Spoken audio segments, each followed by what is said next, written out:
Praise the lord. ప్రభువైన యేసుక్రీస్తు వారు ఈ రోజు మనకు అందిస్తున్నటువంటి వాగ్దానం కీర్తనల గ్రంథం 135వ అధ్యాయం 14వ వచనం. యెహోవా తన ప్రజలకు న్యాయం తీర్చును. అమోరీయుల రాజైన సీహోనును దేవుడు ఓడించాడు. బాషాను రాజైన ఒగోను దేవుడు ఓడించాడు.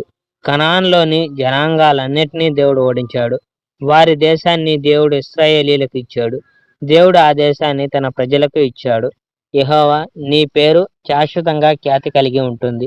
యెహోవా ప్రజలను నిన్ను జనాంగాల్ని ఎప్పటికీ జ్ఞాపకం చేసుకుంటారు.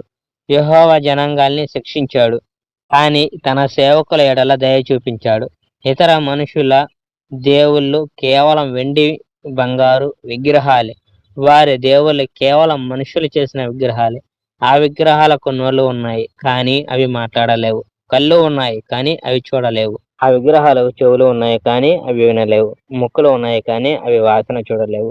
మరియు ఆ విగ్రహాలను తయారు చేసిన మనుషులు సరిగ్గా ఆ విగ్రహాల్లాగానే అవుతారు. ఎందుకంటే వారికి సహాయం చేయాలని వారు ఆ విగ్రహాల మీదనే నమ్మకం ఉంచారు. ఇశ్రాయేలీయుల వంశమా యెహోవాను స్తుతించు. అహరోను వంశమా యెహోవాను స్తుతించు. లేవి వంశమా యెహోవాను స్తుతించు. యెహోవాను ఆరాధించే ప్రజలారా యెహోవాను స్తుతించండి. సియోనులో నుండి తన నివాసమైన యెరూషలేములో నుండి యెహోవా స్తుతించబడును గాక. యెహోవాను స్తుతించండి. Praise the Lord. May God bless our India.